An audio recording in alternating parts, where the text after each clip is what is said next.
Manchester United will be hoping to put the brakes on a 4-game losing run when they make the trip to Anfield to face Liverpool on Sunday afternoon.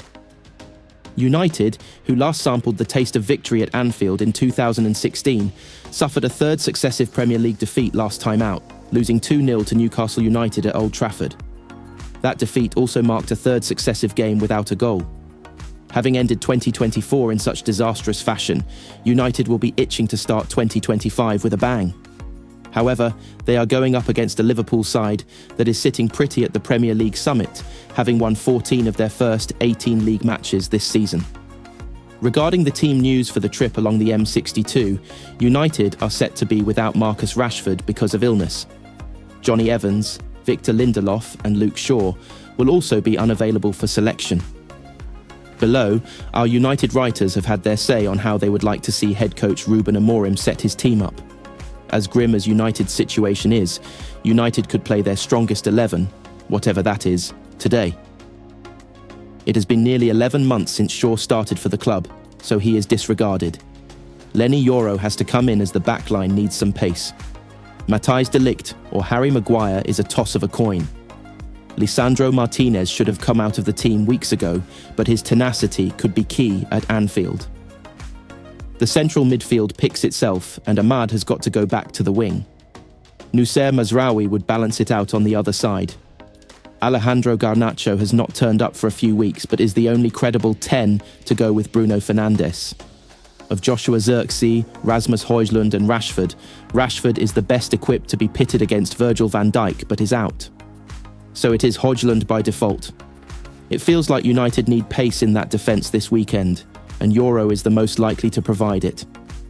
Martinez's form remains patchy, but he is the only left-sided option, and United need left-footers. Maguire just gets the nod ahead of de Ligt. The Mazraoui and Dalot combination isn't really working in an attacking sense, but at Anfield it's about being resilient, and they can fill the wing-back positions. Ugarte is straight back in, and Kobbie Mainoo's performance against Newcastle is enough to earn him a start. Højlund is now the only plausible option at centre-forward, which is a problem in itself. Ahmad has to play, as does Fernandes after his suspension. After starting on the bench against Newcastle, Yoro is worthy of a recall to add some speed to United's rearguard at the very least. Amorim needs to find some continuity in defence, and de Ligt should be part of his strongest back three, so should start in the middle. Ugarte must be recalled to the centre of midfield to add some bite, and Casemiro would be a suitable partner in a game United will need as much defensive steel as possible. Ahmad needs to be restored to the wing-back role, starting on the right, and it is a toss of a coin between Dalot and Mazraoui for who starts on the left.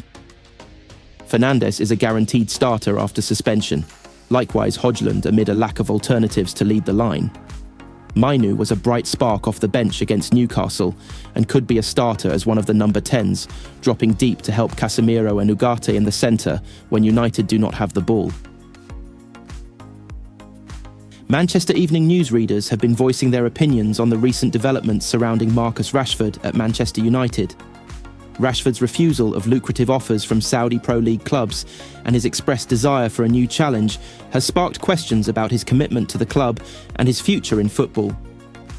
Marcus Rashford has turned down 3 offers from Saudi Pro League clubs and has also dismissed a move to any teams in Turkey, as he wants to prioritise a career-driven move ahead of the 2026 World Cup in 18 months' time. United are ready to sell Rashford in the winter transfer window after he expressed his desire for a new challenge in an interview conducted 2 weeks ago. Rashford, 27, earns £325,000 a week at United, and his salary could prove prohibitive as he considers a move to a prestigious club this month. United head coach Ruben Amorim left out Rashford from 4 consecutive matchday squads, but recalled him for the 2-0 home defeat to Newcastle on Monday night. Rashford was an unused substitute. One reader, Bert66, empathises with Rashford's situation, suggesting chin-up lad fight for the number 9. Jampua says Rashford is getting £325,000 per month at OT, but he is offered £2.9 million a month if he goes to Saudi. Isn't that good enough for him in terms of pay? What more does he want? Grab it. Marcus. King 2 writes, "Is it all about what Rashford wants? What about showing some respect to the club, which gave you the opportunity to be a top player?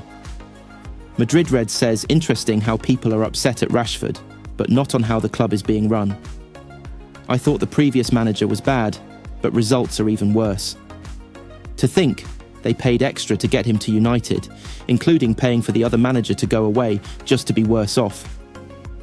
The sad fact is Rashford is still better than all of the other attackers playing every game.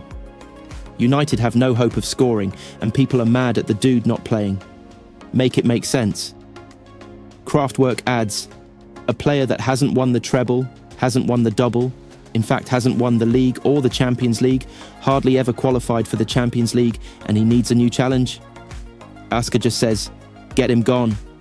Jasper JH asks, why does he think that he can play at a level for another club that would warrant an England call-up when he can't be bothered doing it at this club? His attitude sucks. 1954. Brad Fields doesn't want an easy route out and wants to get back in the England setup. Thought it was April Fool's, then realised he's had his feet up for 2 years and now to start playing again. Stretfordian says, he would like the chance to play for England again? Well, Mr. Rashford, you need to put in a few shifts and work hard. Play for the badge. Pacman Jim believes the big European teams are not going to take a chance on him unless he takes a pay cut.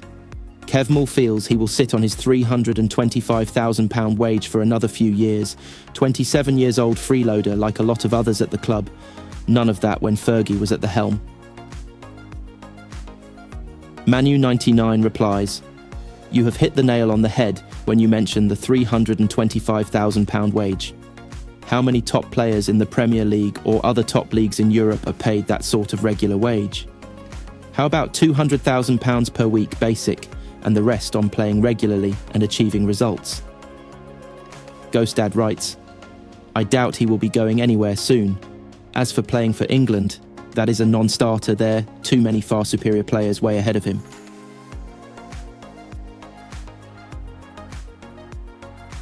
Manchester United defender Harry Maguire has posted on social media for the first time since Ruben Amorim provided an update on his future at the club.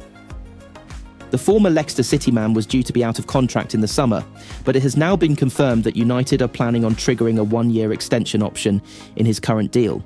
Harry Maguire, we are going to trigger our option, Amorim said in his press conference ahead of Liverpool. I spoke with him this morning and I told him that he has to improve his game on the pitch. We need him a lot, and also he has to improve as a leader, because we all know the situation that he had here, but we need him a lot in this moment, so we are going to trigger happily the option for Harry. The extension will see Maguire's contract at Old Trafford run until 2026. It will extend his time at the club to 7 years after completing an £85 million move in 2019. Just hours after the news was confirmed by Amorim, Maguire took to social media. But his concentration was on the PSC World Darts Championships final between United fan Luke Littler and Michael van Gerwen. The final took place on Friday night at Alexandra Palace. Littler made easy work of his opponent, coming out as 7-3 winner. After the match, Maguire again took to social media. He shared a picture of the 17-year-old with the trophy and wrote, "Ridiculous, congratulations, Luke the Nuka Littler." In his post-match press conference, Littler confirmed his despite to parade the trophy at Old Trafford. The first chance he will get could be on Thursday, 16th January, when United host Southampton. Manchester United find themselves in the midst of one of their most challenging periods in recent memory, with their struggles epitomised by a 2-0 defeat against Newcastle United at Old Trafford on Monday night. Welcome back again to the latest news. This marked the Red Devils' 4th consecutive loss in all competitions and their 3rd successive Premier League game without finding the back of the net. As they prepare to face league leaders Liverpool at Anfield on Sunday, the club is grappling with a host of problems both on and off the pitch.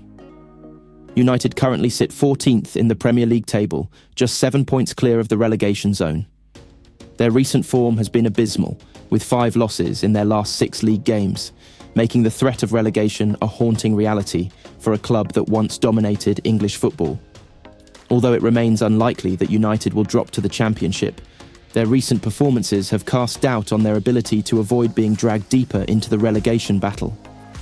A loss to Liverpool this weekend, coupled with a win for 18th-placed Ipswich Town, could shrink their safety cushion to just 4 points.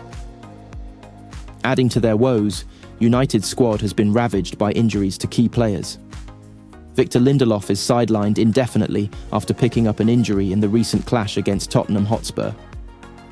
Luke Shaw, who only recently returned from a calf issue, is now out again with a hamstring injury, leaving the England international devastated by his ongoing fitness struggles. Mason Mount, meanwhile, is also out of action due to an injury sustained during the Manchester derby in December. Manager Ruben Amorim has confirmed that Mount will be unavailable for several weeks. Despite these setbacks, United do not have any players suspended for Sunday's clash. Manuel Ugarte and Bruno Fernandes are expected to return to the squad after serving one-game bans during the defeat to Newcastle. However, their availability does little to mask the growing concerns surrounding the team's performance and morale. Gary Neville, the former United captain, has expressed grave concerns about the team's prospects ahead of their trip to Anfield. Describing the situation as desperate, Neville believes Liverpool is the last opponent United would want to face right now. Anfield is an unforgiving place to go, he said. It's the worst place at the best of times. The form Liverpool are in is out of this world. I have some fear for Sunday. Neville pointed to United's dismal display against Newcastle, where Amorim started with two ageing midfielders, Casemiro and Christian Eriksen, both of whom struggled to impose themselves on the game. Summer signing Joshua Zirkzee was substituted after just 33 minutes to a chorus of mixed reactions, highlighting the tactical confusion within the squad. Marcus Rashford, once United's talisman, was an unused substitute, with Amorim later admitting, "I don't make excuses. People are tired of them at this club. Our club needs a shock." The Red Devils' recent struggles are not confined to the league. Their FA Cup defence could end prematurely when they face Arsenal at the Emirates in the third round. United have not won at the Emirates since 2019, and with Arsenal currently in scintillating form, the odds are stacked against them. A loss would leave United with only the Europa League as a realistic route to silverware this season. Winning the Europa League would not only deliver a much-needed trophy, but also secure Champions League qualification, which seems unattainable through their league position. Looking ahead, Neville highlighted the internal challenges facing Amorim. The Portuguese manager has been vocal about his dissatisfaction with certain players' training efforts, particularly Rashford and Alejandro Garnacho. However, Neville believes their inclusion against Liverpool could offer a glimmer of hope, given their pace and ability to trouble defenders like Andy Robertson and Trent Alexander-Arnold. Right now, it's needs must, and it's desperate, Neville admitted, acknowledging the delicate balancing act Amorim faces in trying to set a new cultural standard while also addressing the immediate need for results. United's problems are not limited to tactical and injury issues. Their home form has been a significant concern, with the team winning only 13 of their 25 games at Old Trafford across all competitions in 2024. This starkly contrasts with the formidable home form they enjoyed under Erik Ten Hag in the 2022-23 season, where they lost just 2 games at Old Trafford. If United are serious about re-establishing themselves as top 4 contenders, they must transform Old Trafford back into a fortress,